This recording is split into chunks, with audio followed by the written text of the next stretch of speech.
I started my fitness journey 5 years ago, and since then I have put on more than 5 pounds of muscle. I've got much stronger, and I feel like I have completely transformed my body. I have learned a lot along the way, and this is also why I started this YouTube channel, so I can try and help you guys on your own fitness journey. So here is 5 years of brutally honest advice if you guys are ready for it. I hope you find this video helpful, and let's get right into it. We often believe we have to learn something before we go on and try it. For example, learning to weightlift before you end up going to the gym. But it's not exactly how it works. In order to learn something, you need to actually do it. So start going to the gym and you're eventually going to get good at it. My advice is to start before you know how. At the beginning, it really is a bit of a trial and error until you figure out something that you enjoy and that is sustainable for you. Take me for example, I started doing PPG at home with my friends, then transitioned into doing yoga because I liked the way it made me feel and I like being part of that community. And then eventually I found comfort in weightlifting, which is currently my passion. So don't worry so much about having it all figured out in the beginning. Just give it a go and you're going to stumble your way upon something that you enjoy and is sustainable in your lifestyle. The mistake a lot of us make when we first start working out, myself included, is that we show up to the gym without a clear plan of what we're doing. Not knowing which exercises, how many sets, how many reps we're aiming for. I'm going to be brutally honest with you guys, but that's going to lead to little to no results and it's going to leave you feel disappointed. You really need to follow a workout plan. Going to the gym is not just about checking it off the list. The workout that you do at the gym actually matters and is proportionate to the results that you're going to get. There are a lot of programs online, and when I started, I actually bought Stephanie Buttermore's glute specialization program, and then later on made my own program that you can find linked up here. Another crucial step is tracking your workouts, whether you do that on paper, on your phone, or through an app. I personally use the app Strong and log in all of my workouts in there so that the next time I step foot into the gym, I know what I did last time and I know exactly the numbers that I'm aiming to beat. Workout plans provide structure. They also remove a certain amount of the mental burden because you don't have to think about things. You just follow your plan, and your plan, if it is a good one, is going to push you to progressively overload, and that over time is going to lead to muscle gain. If you are going to the gym mindlessly, doing random exercises and never progressing, you're going to see little to no results. On the other hand, if you are following a workout plan that's aligned with your goals and that's pushing you to do better and better each time, you're more likely to succeed. As a beginner, you'll often hear that you have to focus on the quality of execution of each of the exercises. What that means is just doing them with proper form. And of course, doing the exercises with proper form will ensure that you are working the correct muscles, that you're getting progress over time, and that you're not getting injured. However, in order to get to that state where you really understand what proper form is, you need to do the exercises over and over and over again. And each time you do them, you think about how you could improve them just a little bit more. Little tiny adjustments that will over time lead to you truly understanding what proper form means for that one exercise. That is why I think that quantity is how you improve quality. For beginners, it's not a bad thing to stick to the same exercises for just a little bit longer to help you understand what the proper form is. I know in the beginning we want to increase weight really quickly, but slowing that process down and using that same weight just a little bit longer to allow you to fine-tune your form is going to, one, prevent injury, but it's also going to help you maximize the gains you're going to get from that weight before moving on to the next one. And trust me guys, even to this day, I am still working on proper form. Each time I show up to the gym, I am analyzing the exercise and thinking, what is one thing I can do today to improve my form just a little bit more. It really is an ongoing process, and that is what is going to eventually lead to results.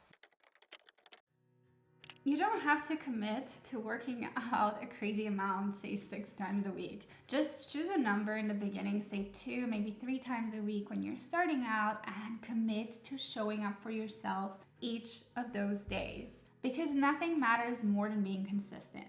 For example, the other day I was supposed to train legs, but in the night I got a cramp in my calf and I really didn't feel like going because I was still feeling really sore. But something I have learned in the 5 years of my fitness journey is that you're not always going to feel like going to the gym. But from experience, I know that once I am in the gym, I am going to warm up, put in my music, get into kind of that vibe, get motivated from other people working out around me, and probably have a much better workout than I initially thought. That's going to make me feel good. It's going to make me feel accomplished. And the next time is going to push me to show up for myself again, even if I didn't feel like it. If you are always waiting for motivation to strike, it's going to be really, really hard to stay consistent. What I do is always just try to get myself to the gym because that is the first step. That is the hardest step, if you ask me. Once I'm there, I'll usually have a pretty good workout, and sometimes I might not feel like it, and my backup plan is to just walk on the treadmill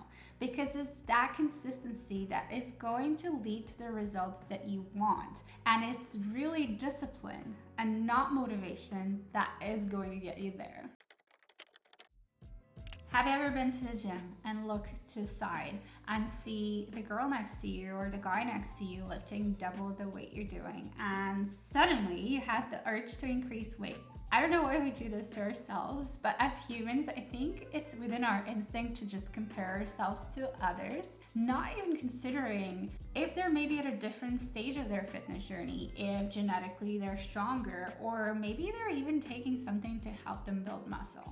Remember, your biggest competition in the gym is you, and only you. I really had to learn this the hard way when I injured my lower back, pushing myself past my limits while deadlifting. Really, you're the only one that knows what your limits are. And trust me, ego lifting is not worth it. It's only going to set you back so much while you recover from your injury. Instead, I try to focus on the little wins along the way and celebrate each achievement.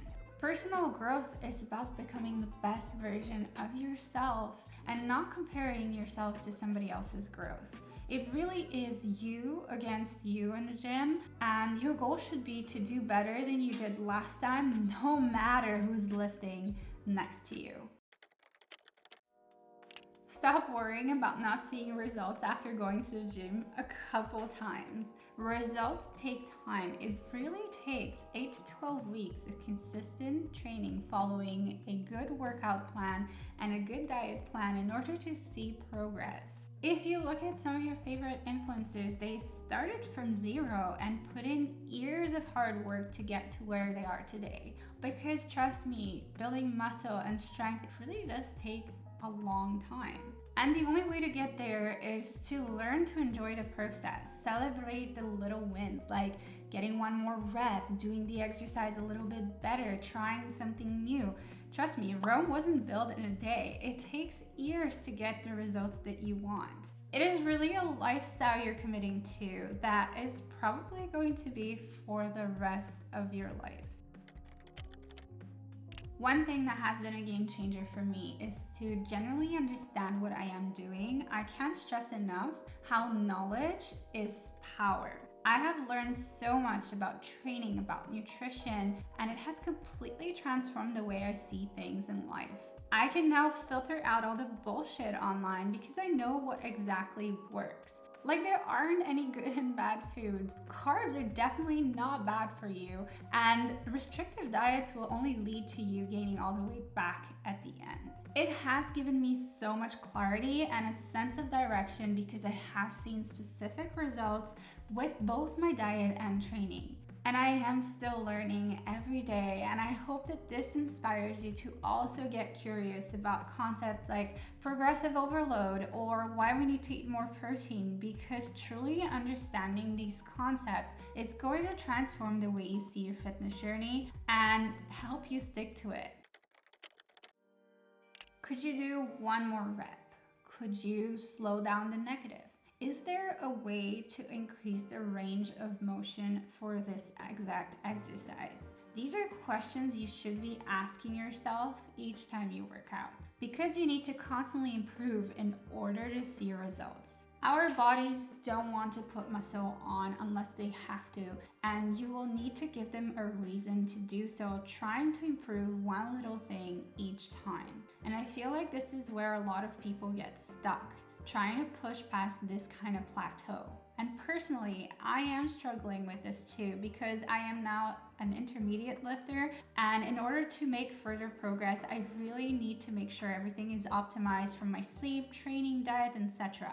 I am definitely finding that making progress is much harder than in the beginning, and this is where the right question to ask is it worth it? Is it worth it to add cardio, to train hard, to feel sore all the time, to maybe even feel hungry in order to lower your body fat percentage and see visible abs? The answer to this question is going to be different depending on who you ask. This might be worth it for a bodybuilder, but if having a six-pack is not your priority, then maybe you simply need to set a goal that is more aligned with your lifestyle. When we start, we try to do so much. We're like, okay, I'm gonna work out 6 times a week, do 3 cardio sessions, but that is just going to make you feel really sore, really tired, burned out, and you're gonna end up giving up. Training doesn't have to be a punishment. It should feel good. Most of the time I'm at the gym, I have my music on, I'm in my vibe and my element, I do my training, I work hard for a couple minutes, then I rest, then I work hard again, but I'm not sweating and dying and just crying in pain during my workouts.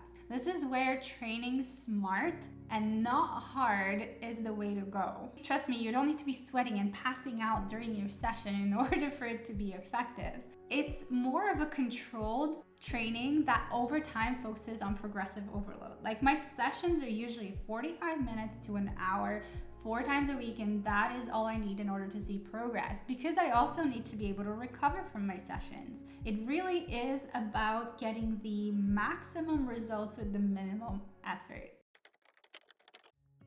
Please don't think that you eventually get to a point and think, that is it, I have achieved my perfect body. If there's one thing I've learned in the past 5 years, is that you'll never be satisfied with the progress you've made. You might be happy with the way you look, but you'll always want more. I found myself wanting bigger glutes, leaner arms, visible abs, etc. It's almost like the further you are in your fitness journey, the more critical you are of your body and the more obsessed you become with your diet and training. So my best advice to you is stop chasing that idea of the perfect body, because you might get burned out, you might develop body dysmorphia, and it might leave you feeling miserable. Instead, what I found, the best thing is to enjoy the journey and focus on feeling good and getting stronger. And that is the thing that is going to help you stick to it, and coming back to that same concept that we talked about in the beginning of consistency. Over time, this consistency is naturally going to lead to the results that you're seeking, just almost as a byproduct of all the hard work and dedication you have put in while enjoying the journey. Comment down below if there are any other lessons that you would like to share on here and that could be helpful. I hope you got some value off of this video today. If you are looking to start your fitness journey, I would suggest you watch this video next that goes in depth into what I would do if I was trying to get fit in 2025. As always, it was a pleasure chatting with you guys, and I will see you in the next video.